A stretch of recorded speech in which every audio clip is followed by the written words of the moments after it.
Can Democrats flip Florida from red to blue in November? It's unclear, but polls suggest a tightening race at the presidential and Senate level.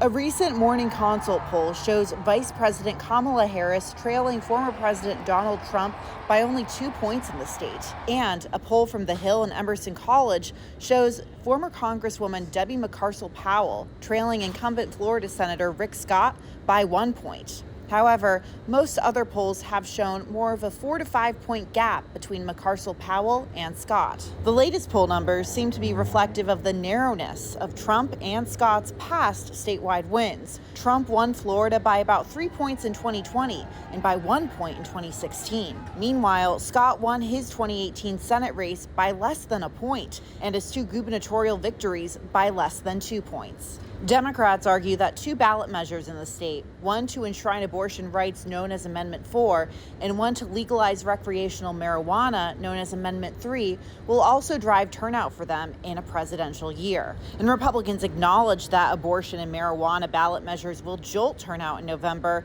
but they repeatedly point to Florida voters' history of backing liberal ballot measures while voting for Republican officials. Both ballot measures need 60% support to be approved in November, meaning support from Republican voters is essential for them to pass. Republicans and Democrats say that the state's most populous county, Miami-Dade, could ultimately decide the election in Florida.